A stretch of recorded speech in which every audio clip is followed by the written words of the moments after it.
I've watched and completed about 15 Kamen Rider shows in my whole time as a tokutuber, with many more half-watched, and with how much I yap and say my thoughts on the internet, how dare I probably need to watch some more, especially those Heisei shows I keep ignoring. And with Kamen Rider Mice starting soon and some oldies still untouched in the closet, let's watch an oldie together to grow my knowledge on the show I love the most, and see if my prior knowledge of what I've watched so far can help me predict the rest of this oldie. Kamen Rider Ryuki, the Battle Royale Kamen Rider response to 9/11. Yeah. Well, let's see if this aged like fine wine, huh? Kezza Henshin. Now, I will repeat. This was, in fact, Toei's response to 9/11. And I'm sure when I start watching the show, that will make sense. But all I know about the show is that it shows how people have different ideas of what justice is for them. It was also the first Kamen Rider showing them fighting other Kamen Riders, which was a weird thing, as they are all heroes, right? But we will get into that and its connection to 9/11 later on. And with Mice coming soon after the end of Zets, I thought, what perfect show to review other than the OG Kamen Rider Battle Royale. And what I will say, the first 3 episodes are interesting. And we start with episode 1, The Secret Story's Birth. Ominous title, by the way. And the ominousness continues as it starts with ominous beginning shots. There's business buildings covered in glass, which we'll come back to later on, I'm sure, and a woman checking for something in her eye. Probably tired from work. But what's so interesting about this intro is that there's only like one woman in this group of men. So it's like kind of like a woman working in the man's quote unquote world. But I think it's really interesting. Of course, I'm coming at this show with my modern eye in like 2026. So like I'm going to notice things, but this is kind of cool seeing that happen. But yeah, she's checking for something in her eye and she's looking into the mirror or reflection in the glass. And you're going to start to hear this mirror noise. A high-pitched sound like fingernails on a chalkboard, but more pleasant, I guess? I'm not sure, actually. But something I've just realized is that we haven't heard anyone talk so far in this episode, and we get the first person talking 1 minute 30 seconds into the episode. And then the next time is 4 minutes in.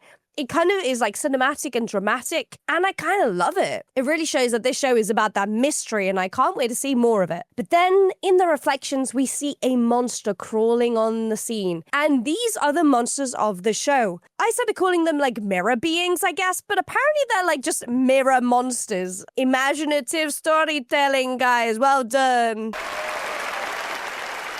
But it's an ominous monster spider thingy thing in the reflection. And all I could say is, Though it is like older CGI from like 2002, I still love the design of it, especially when we see it later on in full force. But again, what a way to introduce the mirror monsters to the audience. Then we go to a typical apartment in Japan where we follow the woman from before, back home from her hard day at work. And girl, you need to relax. You deserve it because what's about to happen to you is not fun, and I don't know if you survive it. She looks into the mirror as she's winding down from her day at work, and in her reflection, she sees a spider web on her neck. Again, the CGI isn't like incredible from a modern day perspective, but the CGI here goes hard, and I love how it shows that in the mirror there is the stuff on her neck, but then we can also see her out of the mirror without it on her neck. And you're going to see this kind of like technique or aesthetic, seeing things in the mirrors and things out of the mirrors. Because the mirrors are important in this show. Have you noticed yet? And then what does my girl do? She touches the damn thing. What are you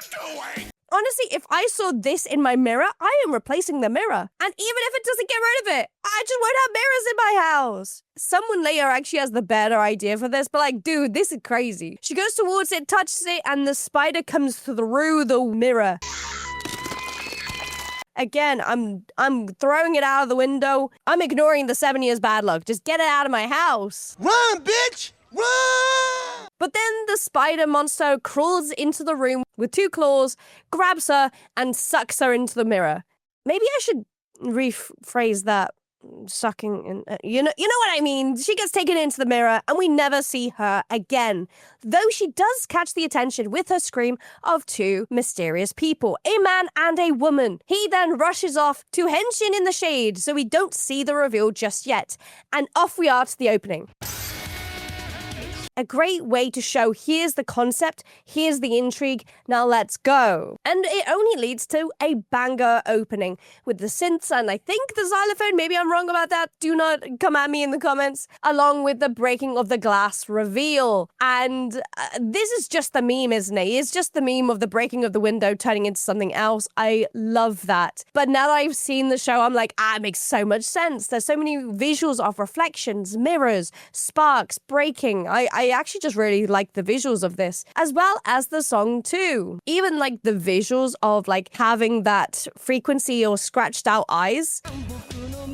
And I've heard that this kind of shows that anyone can be Kamen Rider and anyone in this world will eventually be Kamen Rider. And I do love that concept. Anyone can be part of this battle royale. Anyone could take up the mantle, but I could just already predict that there's not going to be many females, if at all any females in the Kamen Rider position. So we'll see if anyone can be a Kamen Rider. Can you tell I don't believe in that?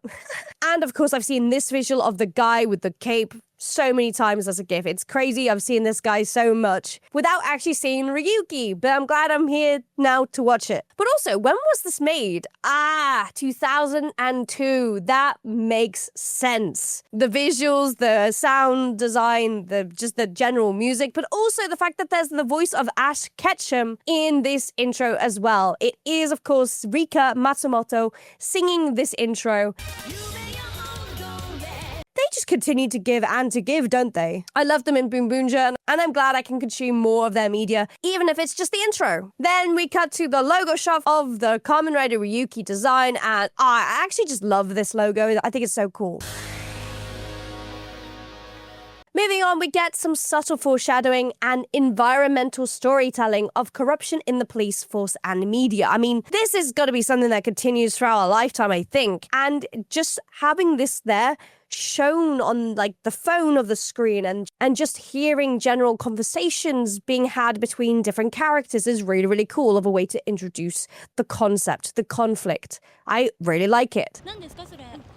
And they are all talking about a report written by the Ore Journal. And we are then introduced to our fun group of characters, I guess. I enjoy them. I don't know how other people actually enjoy them or if they find them annoying. I just find them to be really interesting and meld well with each other. We are first introduced to Daisuke Okubo, editor-in-chief, who is gloating of their success. We then have a woman who is the systems expert, Nanako Shimada, who there's a joke that just continues into episode 2, so we'll come back to her. Then we have Reiko the journalist, who is on another scoop, and she is the one who actually wrote the report that everyone is talking about. But they got another scoop that they're working on and they need help, which is where our trainee, Shinji, comes into play, being sent to help her, but we meet them in the most funny way possible. This guy is arguing with a truck driver, and you think that they are like directly involved in this, but no, he is just a person who is getting into other people's business with a sense of justice and a nosy instincts that could get annoying, but is kind of cute enough to pass it off as he's just passionate for the underdog. Like there's this moment of like, hold on a minute, this isn't even his issue. We see seconds later that it's a motorbike and truck collision. It's not even his issue, which the editor-in-chief has the perfect reaction to. But it really just shows his need to fight for the little guy. Or he just wants a good story. Yeah, probably that. I don't know. Is he more airhead or just really excitable and passionate? I'll let you guys decide in the comments down below. Now back to the mystery from the beginning, the missing woman. And there are no signs of a struggle. Oh, that's where I put it. Mira, we're gonna need to talk about you stealing my stuff again. Shinji arrives on the scene and notices the annoyance of the police in charge, Reiko having to drag them away. I actually really love Reiko's attitude to the job, but also to him. Like, I have a story to get. Don't get in the way. but he's respectful to her, wanting to be a writer too. Kind of like having this senpai-kohai situation within the work. 俺玲子さんみたいなジャーナリストになりたいんで But the mirror wobbles again. Stop it! God, you need to stop the wobbling. Back to the office, we see the true dynamic of this group. They aren't really a police force, so they can't really help with fighting and catching bad guys, but they will do what they can do, trying to get a good story out to the people. There is already this kind of interesting sense of justice. Like he wants to get the people behind it and prove them wrong and give them a good punch. バカ But they say we aren't police. He wants to do something more, but can't because he's stuck behind a desk. Though he just can't leave it alone. コンビニってこよ Also, did she just sneak in? Or actually, did she get permission like she said? I hope it's that. Because it just looks like she snuck in. Shinji is on his own investigation now, trying to find another missing person on the list, and hopes to find more information on his own, getting permission to search a property, which opens up to a very ominous-looking empty flat with newspapers on the walls, cupboards, mirrors, just hiding anything reflective. Obviously, we know that there's something about the mirrors, but to him, this is weird. Like, you go into a random person's house and this is what you see. 気味が悪くてさ Yeah, no kidding. I'm running out of there. But as we, the audience, have the right to know what happened at the beginning, I have a feeling I know what got him. Oh, Dragoon? I mean, it's not the Dragoon. I mean, I don't think it is. Anyway, he fights a Yu-Gi-Oh card holder. Dragoon. Dragoon, stop. Dragoon attack. Maybe they did get him. Whoops. Or any other monster did. But damn, how is Shinji meant to explain this now? A broken window? What were you doing in there? Oh, I tripped and fell. Right. Reiko has to help Shinji out of this awkward situation, and I am psyched to understand why she's annoyed at him. But she has bigger issues to sort out, like the spider web around her neck, maybe? Run! I know you can't see it, but girl is not good. The mysterious couple again pop up. I love that we don't just get, hey, I'm a blank character, I am the Kamen Rider and you have to do this. But we get a mysterious glance here and an ominous watch there. Even this moment as they walk past each other is fun. Almost like they are destined to be. Maybe, I don't know, maybe not. It's just the slow-mo. Like, you know what I mean? Either way, back to Shinji. He still has the Yu-Gi-Oh card pack. He holds the Yu-Gi-Oh card holder again. Put it back, Shinji! You shouldn't even have that in your hand! Now, this is why people can't survive horror movies. Goddamn. やっぱり何か変だ Are you sure about that? How do you know? How could you be sure? Well, no. Maybe it was a Dragoon. Also, oh my god, just a small little thing. But can you see that? She's got a smart car. I only just saw this, but I had a smart car when I first started driving. Wait, I'm her. Wait, if I'm her, oh, I'm gonna die soon. The mysterious couple return and are ready to attack or defend. I'm not sure. But the high-pitched sounds are getting louder, like the violin's getting louder meme. Oh my god. But another thing I want to just point out is the effect of the reflections on the car. Now, this is cool to me. Kind of like the spider senses, but like literally. And I just love how they show this. Like the reflections on the car, you see the monster crawling towards the guy. And the slow-mo as if it is there walking past. And Shinji can sense it. And seeing it go past, it's just... I don't know, this moment really stuck with me for a bit. 仮面ライダーなの I'm a Kamen Rider. Not yet anyway, but I have a feeling from that weird thing in his hands and the newfound spider sense that he's going to be very soon. Oh, and then we go into the Shadow Realm, or the Mirrorverse, I don't know. But he henshins, which is awesome. This Henshin is a little awkward, and of course you can kind of tell that they're on, like, a string, flailing around. But that's the point. He's a newbie rider being literally thrown into this task without having any clue of what he's doing. I mean, we've definitely seen a lot of these kind of episodes where some riders have no clue what they're doing, and they're just winging it. Which in a way makes me think, hey, maybe they shouldn't be winning their first couple battles, right? but whatever he did, it helped our car start again, and off she goes. And he is left to deal with the spider monster in a very cool suit, may I add. But everything is reversed? Huh? Yes, everything has flipped. We are literally in the mirror world. Like that thing in the Nicolas Cage movie, The Sorcerer's Apprentice. That movie was awesome. Anyway, like, just back to Ryuki, I guess. I would love to know too, but it's cool. That's for sure. Also, I love the fact that, again, we see them in the reflections, but not them in real life. It's such a cool little detail I adore, and it makes sense for the mirror theme. I just didn't know they would go into this, the visuals of the cars. It's just so interesting to me.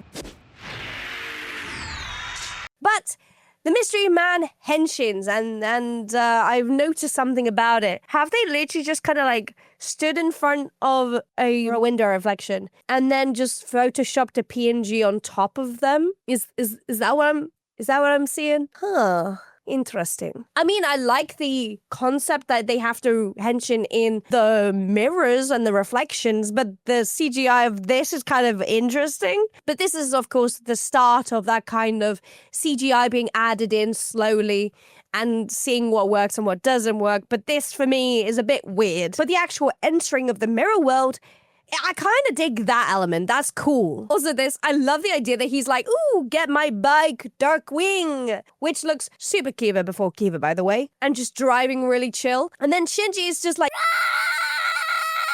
screaming his head off after being chased down by a horrifying spider. To be fair, I would be traumatized too.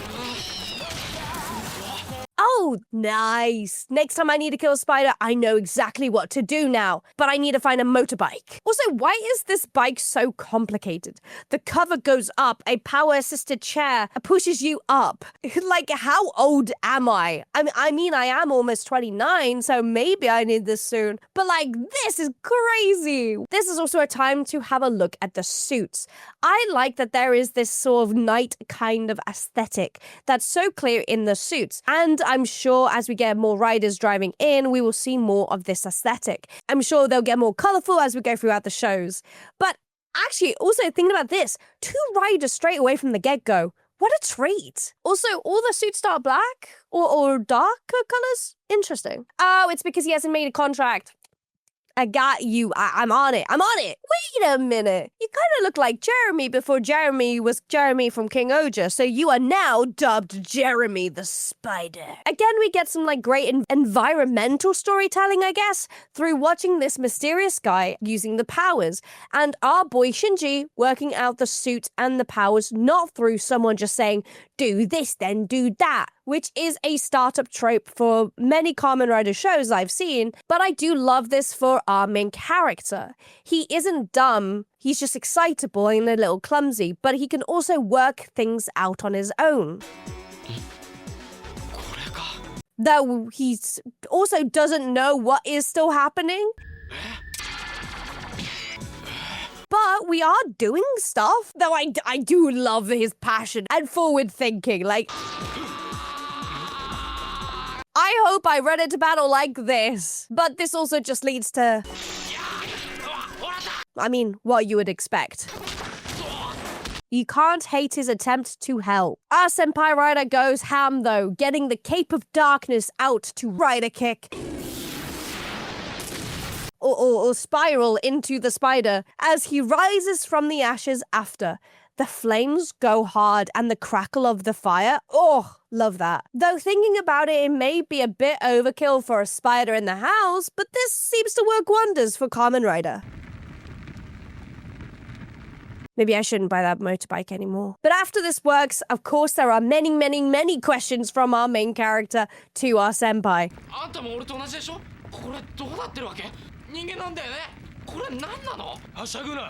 And it kind of leads to a reasonable crash out of questions. When? The Dragoon is back again! And that's how episode 1 ends. What a crazy cliffhanger. Straight away, we see so much of how our main guy Shinji acts, thinks, and how his fun curiosity works, as well as other people and how they go about their own justice, and I'm starting to see it all come together. But on to episode 2. Giant spider counterattack. Back to the attack of Dragoon. I think he's pro spider. And straight into the banger opening once again. Be right back. Gonna just have a mini dance break. But once we're back, we get the fuzzy wuzzies surrounding our heroes as we are now shown that there is a time limit to this world. 時間切れか There are, in fact, a lot of tell, don't show in shows recently. So it's good to have media that we don't necessarily have to just tell and show. It's more show and don't tell. Still, that's not, hey, there's a time limit, let's go, straight away as he runs out the window. Shinji doesn't quite understand it just yet. He tries to return through the window by running into the window. And I have to admit, I have done this before, running into a reflection window, thinking it was just free, like it was open. And yeah, it hurt a lot, especially with a smash like that in the window. That gotta hurt. He works out soon enough that he has to run into the car that he fell into before it is destroyed, and he falls out splat on the pavement. You did it. You get a sticker. Well done, Shinji. But before he can receive the sticker, he faints, and we are shown a cool flashback to, a couple minutes ago. But it's great to see it recontextualized into a dream sequence. We wake up in a weird house, and the music really adds to that sense of unease. But once we're up and walking aimlessly around this house, he finds our mysterious duo. We have Yui and Ren. Now, Yui, I want to know more about her. She seems really interesting. I wonder if we will get to have some interesting moments with her, or if we won't get much like every other season so far, where we have a really badass woman do nothing. Not looking at anyone. Zets. Or Gav, and many more. This is more of a joke because a lot of Kamen Riders don't actually do much with their female characters, but I hope I'm wrong. This is early Heisei though, so we'll see. She asks about the Yu-Gi-Oh set that he's got, and in turn asks if we know the name of Shiro Kanzaki, which we do not, it seems. Though I think that was the wrong answer, dude. He asks about the deck, and we get some of the lore of the powers, I guess. The pack gives you the ability to sense and see the monsters of the mirror world. いくらなんでもそんな変な話 Yes. Yes, it is. We then get to know this guy, Ren, the stuck-up rider who he recognizes the voice of straight away. あんたあん時の He is Kamen Rider Knight. それ以上説明する必要はないだろ But I wanna know! He tells us to forget and get out, but ends up leaving when she threatens to leave him. There's a lot more there, I'm sure, but we're not gonna get any of that just yet. Which is fine. I'm happy for the long game. She explains a bit more of what is happening and how he is being hunted now by those monsters. And I love that Shinji just says, あんたたち仮面ライダーとかになって and she replies like half right. She knows Toei won't let her henshin. God damn it. It hurts. But he leaves with some crazy camera angles afterwards. And the filming for this was a bit, crazy? Why? Why do we do this? Is it because they want to extend their camera techniques? I don't know. But I know that there's some Kamen Rider shows that they use different angles and twists and turns and camera techniques, even if it means using a camera that looks really, really bad. Like, I'm thinking Dawn Brothers and Gotcha do this, and so many other shows. But one thing I did notice is that there's no reflections on the outside. I don't know if that was the point to show it, but also there was something different about it. But the name that they were asking for just before, Shiro Kanzaki, has the same name as the name on the house. Interesting. But we'll come back to this later. And we get this ominous rematerializing of a monster appearing. Yay! The spider's not dead! Get the Kamen Rider bike and more fire! We then see Shinji being chewed out by the boss for the damages of the old apartment. And we cut to Nanako fixing something from episode 1 where she was asked to change his drunken photo on their website. I just love her trying to make him look respectable, and the only way to do it is by Photoshop. It's hilarious, and she's trying so hard. I've loved that this is a joke from episode 1 and they're bringing it back here. It's just attention to detail, which is really, really nice. Also, I love that she's asking if Shinji is about to get fired or if he's thinking of leaving and to let her know so she doesn't have to work on his picture in the website. I just actually love her for that. Though, on the other hand, we jump to a mother being attacked in a changing room, being sucked into the mirror. I need to come up with better explanations and things for this because I can't just say sucked into the mirror. That sounds weird. But what I hate more is that her child is just outside the curtain, and now they're alone. 奴らが人間を餌にしてて。行方不明になった人は The contrast is crazy. From comedy to trauma. Yay! Back to the office, we get excessive apologies from Shinji to the rest of the team. And I want to say, I love we get two great women in this company, and Shinji is just the intern who's under both of them, showing a nice contrast of power for the women in the show. また行方不明事件です。 But I'm so conflicted on how this will play out. Shinji then begs Ryuki to give up the next case of another missing person, as it is dangerous. She, of course, does not take this lightly. He wants to protect her and himself probably more than anything, but it also comes off as an insult to her. She wants to protect the truth and the people who need her help. She's not running away, not like him. I mean, we do see him cowering from the reflection of his screen. どうかした？ He's obviously very terrified for what he experienced, but I love Reiko for this because she does not want to give up without a fight. 冗談じゃないわ。私が真実を追っているのは That is her sense of justice. Again, a powerful character with a great sense of justice to the people. I just love it. このバカ。 玲子が切れんのもしょうがねえか。 Truth! Glad he agrees. But this obviously hits Shinji hard. And after looking at those names, he goes to investigate too, recognizing a name mentioned before. Following closely behind, Ren now keeps an eye on us as we go about our day, but gets called away for a monster attack. 竜に食われてもいいが封印はするなよ。 Well, now we gotta, right, Shinji? We gotta do it. He said no and we gotta be annoying about it. But the next victim gets spiderwebbed and he Henshin's ready to fight. Wait, is Jeremy back? Are these episodes actually two-parters? That's kinda cool. I do like shows that do two-parters. And talking about cool, we get monster upgrades! Oh, and a traumatized child. カーテンを開けてくれ。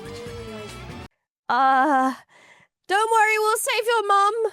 Wait, can we find her mum? Once they're in the mirror, are they just gone? Oh no. Kamen Rider, you've done it again. Though this clarifies Shinji's true feelings and pushes him to help where he can. 兄さんの行方も Ooh, maybe being a journalist is a good hook. ダメ。もう後戻りできない。 But the dragon calls to me, lady. I need it. ずっと戦い続けるしかない。 But we get cool dragon. To be honest, I have to be honest with you. I think the dragon is the thing that really makes me want to watch this show. Maybe I should check out Saber. But I've heard many bad things about Saber. We'll see, we'll see. He thinks about it for a good, 5 seconds and then rips up the card. I thought that... Oh, it was a warding off talisman kind of card. Wanting to fight where he can. And they both go against the other rider's wishes. And they make a contract anyway with the dragoon. He henshins more gracefully this time, now as the logo solidifies on his belt as he turns red and disappears with a glow. And there he is on the other side, ready. I genuinely got chills for some reason here. Seeing her on our side and him through the reflections, I was just sick. I don't know what to tell you. The practicality of this shot is gorgeous. And I know how they did it, and I still feel the chill. Oh yeah, back to the fight that we were doing. And now we know why Edna Mode said no capes. Both of you. Oh my god. And Shinji comes in clutch, kicking the shot away. I love how he's just straight aura farming here, and Ren's just like, bitch, you took my dragon! You promised me! Though for a first fight, Shinji is doing pretty good. What in the totally not obvious thing that was going to happen with a Kamen Rider Battle Royale element? A betrayal so early on in episode 2? やめろ Of course it was going to happen. It's a battle royale. It was only a matter of time. And Ren says he can't leave him alive. I could just imagine kids that watch this for the first time being shocked that a rider betrayed a rider.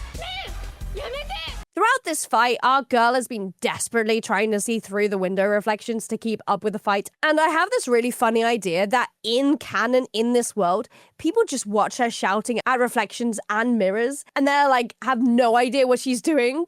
It's just wild to look at. Wait. Oh, she's not going to go through the mirror, is she? Or she won't be able to, or she's not even allowed? Or she will go through, but she'll be a target soon. Well, they did say she's looking for her brother, who was taken too. So I guess there is some chance for the girl from before. Again, sorry that they did this to you!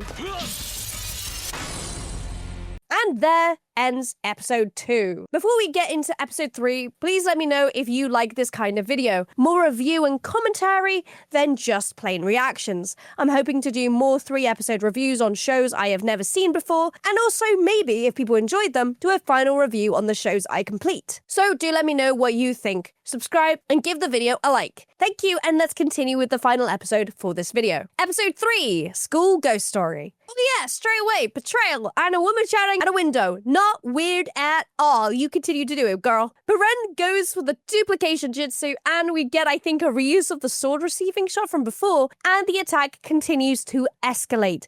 Like, not going to lie, if Ren fails here against a complete newbie, then it's just a skill issue at this point. But let's see after the intro break.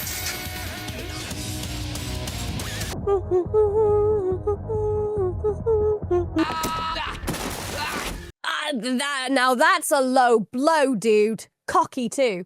Damn. Do I like Ren? I can't tell just yet.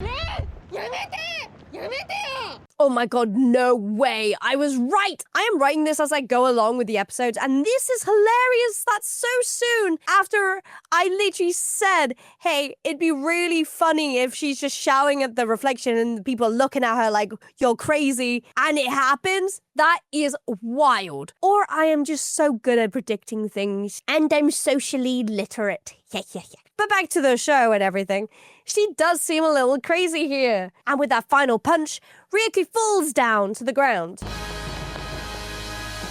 Wait, you're not. No, please put it down. Yui, it's not worth it. She wouldn't, would she? Oh my god, she did it. What the heck? 私もあなたと組まない I think she won't work with you because she will have been arrested for property damage. And of course, the police are called on the scene in between a discussion about why they must fight against one another if they are fighting against the monsters, which of course would have sent a lot of viewers into asking why too. This isn't a normal scenario. Kamen Rider doing something different this show. But we don't get answers just yet. First, we're gonna pay 30,000 yen to fix the broken window. I wonder why that happened, huh, Yui? Which Ren covers easily and walks off telling Yui they are going. What a actually no, what a prick. 請求書送っとく Crazy. We now have to pay more bills because you got more windows broken, Shinji. He gives over his business card and they go on their merry way. Though, we head over to Ore Journal again, where Editor-Chief is doing important work, right? Yeah, okay. Nah, he's just being a lazy bum, it seems.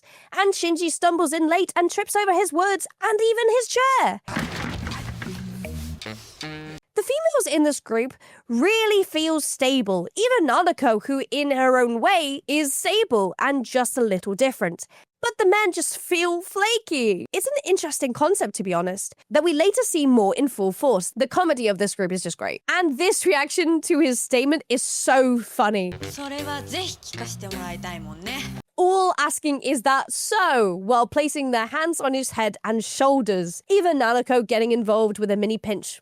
Perfect. And we are back to them soon after Ren drops off an angry Yui at her house and a creepy shot of a school where kids are sharing ghost stories before a teacher tells them to go home.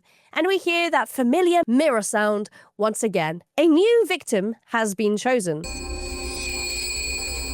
The boss tells Shinji to go grab some snacks as he's being timed for a deadline in this chaotic scene, and once out on the trip for snacks, a reflection man calls out to him. We get this trippy sequence of jumping from reflection to reflection in this, again in a very ominous kind of way. First a warning, but also the rules to the fight. While also bringing back this awesome effect with the reflections as our mystery man runs away. ちょっと待って We see our teacher victim then get taken and Shinji arrives just a bit too late. Shinji, you should have been there earlier. We also find Ren there also. Weren't you just here? Were you gonna help or not? 何にでもしゃしゃり出てくるやつだな。 Hey, I have a feeling you will soon fall for him or at least want him around, dude. Ren, I know your game. You're just playing hard to get. Shinji thinks about what he's just been told and decides what's best is to return to Yue's house or cafe to ask more questions. We get a bit of backstory from Yue herself and then... Oh shit! It's the guy! あんまり会えなくて You can't see him because he's in the mirror world. 俺、昨日その人に会った。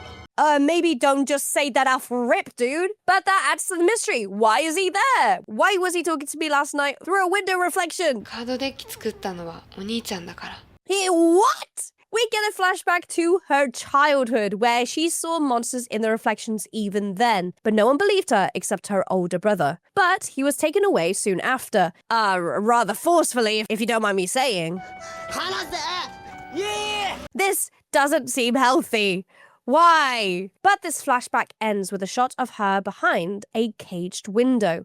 The symbolism is going crazy. She feels caged by her family who took her brother away, and you have to feel for her. But wait, there's a photo of them as adults. Did they meet soon after? Wait, I'm so confused, sorry. Or have I missed something? Maybe they'll explain. Like, they met soon after, and then he's missing again, or... what? 会って確かめたい Or they won't explain and we'll just move on to the next scene. Yeah, that works too, I guess. Ren follows the mirror frequency to the school, which is currently being infiltrated by 3 mirror monsters. And called by the mirror frequency themselves, Ryuki runs to the scene as well, after declaring how he will be the proof she needs. Love this moment for him, actually, as a building of his confidence and building of his sense of justice. Stranger danger! Leave the kid alone! Wait. This reminds me of the kid from the other episode. Wait, do they ever fix that situation? Oh, justice for her, man. By the way, how did the school just allow 2 motorbikes to just park on school property and 2 men just walk in without batting an eyelid? And how did he get to her first before Ren? What is Ren actually doing? It's the gift shot! Oh, and remember when I said, what is Ren doing? I think he's just already in the mirror world, so ignore me. The bike enters, and I am going to be absolutely honest with you guys. God, I truly dislike the bike. Yeah, sorry, I know it's not the right time, okay? I will talk about this later. Fight ensues, and this reminds me I have smashed or passed these monsters before.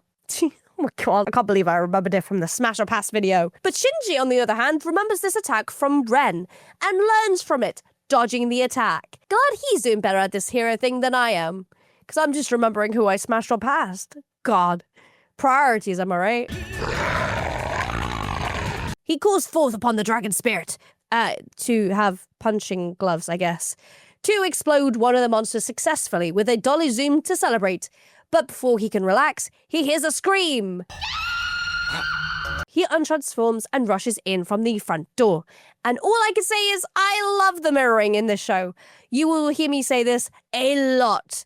But just seeing him in one shot to reveal it's a mirror and we're going to where he actually is so visually appealing and a little fucky-wucky with my eyes. And I love it in this show. At least it isn't as bad as the Wicked for Good scene with Ariana Grande singing Girl in the Bubble. Random reference, I know, but every shot is like out of one mirror into another shot and then the mirroring of the whole world into another mirror and then another one pops up. I was super confused where I was and trying to work out which shot was real was a headache. But here is a perfect amount. Oh, and there he is! Hello, Ren. Finally, took you long enough. And while Kiva Darkwing just hovers over the cowering girl, the episode ends. No, wait. So when I said we would do 3 episodes and I didn't know they were 2-parters, this makes sense that we'd only end up with like half an episode. So that kind of sucks. Well, you win some, you lose some. And I guess let me know if you want me to do some more of these commentaries on episodes of Ryuki. Or other shows, in fact. But let's do our final review of these 3 episodes. Episode 1, 2, and 3 of Ryuki are a great start to a rider show, introducing the story beats and the mysteries slowly without revealing too much. Or at least that's how it seems so far. The addition of the mirror world is awesome. Love the concept, and the action is fun. The general story so far is intriguing, but I think it's the comedy and heart that is the strongest here. Though the extra frills of the sound design of the toys and that godforsaken bike, I can't work out if it's because I've watched shows from later eras and the CGI is better, action larger maybe, but I just find it to be good. It's nothing incredible or crazy, but it's also not too bland or boring, it's just good. The suits though are great. I love the chest pieces, the knightly masks being silver, the eyes that shine underneath, and of course, I've only seen 2 of the suits so far. I can only imagine from what I can remember from the posters and stuff, I can only remember that there's like a purple one at some point, that's a snake I think, but even at that, I cannot really pinpoint any other suits, so I'm intrigued to find out more. I'll also add, another thing I like is that there are great female characters with drive and resolve so far. Women who aren't always pushed down and to the side, but I hope we continue to have them around and strong. But knowing what is the usual, I worry for them, as well as the mum of that child that disappeared. Justice again for her. Does she ever get found, or is this child now alone? Oh, I gotta move on, or else I cry. But general theories past here. Obviously, I don't have a lot to go on, but I can imagine and predict that there are going to be many more riders that we will have to fight. It's a battle royale, of course, and that will be alongside Ren or not. We shall see. But I have a feeling Ren will turn around on his opinions on Shinji, and they will be very dear friends, even if he won't admit it just yet. Though, another thing I would predict is that things won't go as they seem. There's always something dark behind the scenes of any battle royale, of any government system or project that comes in Kamen Rider. And considering that we just got told to battle other Kamen Riders, I can only assume that Shinji will continue to fight against fellow riders if he wants to or not, being the typical main character, befriending those he can and winning eventually. We shall see, because with a drama like this, I could see someone else winning instead. Not like another battle royale I know, or like another show about squids and games. We shall see though. Again, let me know if I was close on any of my predictions. Should I watch more of this show, or should I review other shows and their first 3 episodes? Hope you enjoyed it, and I'll see you in the next one. I could even continue Ryuki. We'll see. Anyway, Kezza Henshin, matane! Gosh, I haven't said that in a long time either. Feels nice doing something nostalgic.